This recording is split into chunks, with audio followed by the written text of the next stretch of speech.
আমরা হাওড়া ব্রিজের নিচে গিয়ে হাওড়া ব্রিজের গ্রিল ধরে ধরে এভাবে সারা গেছি আমাদের ওমা তোমার আকাশ তোমার বাতাস, ওমা বলার মানে নাকি মা কালীকে ডাকা। মানে এই অশিক্ষা আমরা কোন পকেটে রাখবো? পকেটে রাখবো, কোটের পকেটে রাখবো, প্যান্টের পকেটে রাখবো? এই অশিক্ষা কোথায় রাখবো? এই অশিক্ষিতদের যদি বাংলাদেশের মাথায় আপনারা বসিয়ে ভাবেন যে দারুণ হলো দারুণ হলো দারুণ হলো, আপনারা সোনার বাংলাদেশ পেলেন। No sir. মোহাম্মদ ইউনূসকে প্রশ্ন করুন বাংলাদেশিদের হয়ে। আমাকে বহু বাংলাদেশি ফোন করে, বাংলাদেশের বহু মানুষ রিপাবলিক বাংলাকে চিঠি পাঠায়, মেল করে।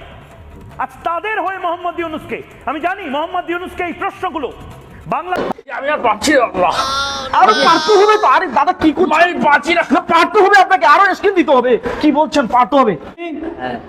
এনার্জি উত্তেজনা এসকন বাংলাদেশ কি মনে করেছে? ওরা বলছে আমাদেরকে ইলিশ দেবে না। তোর ইলিশ, তোদের ইলিশকে আমরা এত ঠেকা পড়েছি, তোদের ইলিশ আমাদের খেতে হবে। আমাদের গঙ্গার জলে কি ইলিশের অভাব পড়েছে?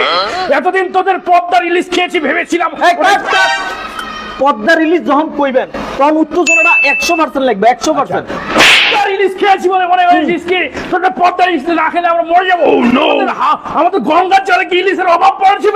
আমরা সারা জীবন হাওড়া ব্রিজের উপর উঠে এইভাবে গঙ্গার জল দেখেছি। আমাদের হাগুমত খেয়ে গঙ্গার জলে সব ইলিশ দেখবি মিঠা হয়ে গেছে। হাগুমুত কথাটা আরো স্ক্যান করতে হবে, আরো স্ক্যান, আরো এনার্জি করতে হবে। হাগুমুত আমি কি এখন 36 হেগে দেবো নাকি ওর পুরোটে? কয়েকজনে হেগে দিবেন, তারপরে করতে হবে, বুঝতে পেরেছেন? ভীষণ জ্বালা আমার এই আপনার এই রিপাবলিক বাংলায় এসে আমি একদম পুরো মারা খেয়ে গিয়েছি। এই রেডি, এনার্জি উত্তেজনা এসকন। আমাদের গঙ্গার জলে ইলিশের অভাব পড়েছে নাকি? আমাদের গঙ্গার জলে ইলিশের কি স্বাদ কম নাকি? আমরা সারা জীবন হাওড়া ব্রিজ না আঙ্কেল, হ্যাঁ হাওড়া, দ্বিতীয় হাওড়া ব্রিজও হয়ে গেছি। আমরা হাওড়া ব্রিজের নিচে গিয়ে হাওড়া ব্রিজের গ্রিল ধরে ধরে এভাবে সারা গেছি আমাদের কাট কাট কাট। কি এসকন এসকন এত কম হচ্ছে কেন? মাইরি পড়ে গেলাম। পড়ে গেছে। আমাদের দেশের বহু মিডিয়া করতে পারবে না ভয়। আমি সমব্যথী সেই সমস্ত সাংবাদিকদের সাথে যাদেরকে আসলে গলা চিপে রেখে দেওয়া হয়েছে বাংলাদেশে। মোহাম্মদ ইউনূস এবং তার সরকার, তার দুর্বল সরকার মার্কিন যুক্তরাষ্ট্রের দালালি করতে গিয়ে বাংলাদেশের মানুষকে গোলাম বানাচ্ছে। আজ আমি বাংলাদেশের মানুষের হয়ে মোহাম্মদ ইউনূসের কাছে জবাব চাইছি। আজ জবাব চায় ওপার বাংলার মানুষ। মোহাম্মদ ইউনূস জবাব দিন। বাংলাদেশিরা জবাব চায় রাতে মাওয়া যেতে কেন নিষেধাজ্ঞা জারি হয়েছে?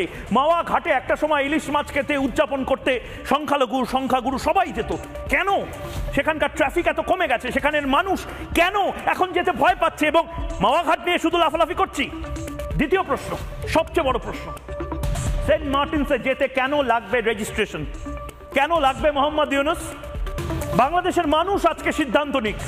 মোহাম্মদ ইউনূস যে গোলাম বানিয়ে রাখতে চাইছে সমস্ত বাংলাদেশিদেরকে, বিদেশি সংস্থা কেন এড়িয়ে যাচ্ছে বাংলাদেশ?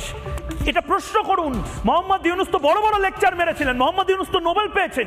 এই যে আমেরিকার সাথে গলাগলি করতে গিয়ে আমেরিকান কতগুলো কোম্পানি বাংলাদেশে আসছে, রাতে মাওয়া ঘাটে কেন যাওয়া যাচ্ছে না সেন্ট মার্টিনসে? এর পরের প্রশ্নটা দেখুন, সেন্ট মার্টিনসে সবচেয়ে বড় প্রশ্ন, এটা আপনারা প্রশ্ন করুন। ধরুন ভারতীয়রা তারা আন্দামান নিকোবরেই যেতে পারে না। ভারতীয়দেরকে বম্বে, মুম্বাই, দিল্লি বা হয়তো কলকাতা শহরে যাওয়ার জন্য রেজিস্ট্রেশন নিতে হয়। এটা কখনো হতে পারে? আপনারা মাথায় আপনাদের কি যা পাচ্ছে মোহাম্মদ ইউনূস বুঝিয়ে দিচ্ছে আর আপনারা বুঝে যাচ্ছেন? আপনারা তো ইন্টেলিজেন্ট। বাংলাদেশের সাধারণ খেটে খাওয়া মানুষ তো চালাক চতুর জানতাম। বোকার মতন কেন মোহাম্মদ ইউনূসের কথায় তারা লাফাচ্ছেন? মোহাম্মদ ইউনূস আমেরিকার দালালি করছেন বলে গোটা পৃথিবীর এক সংখ্যক মানুষ মনে করছে।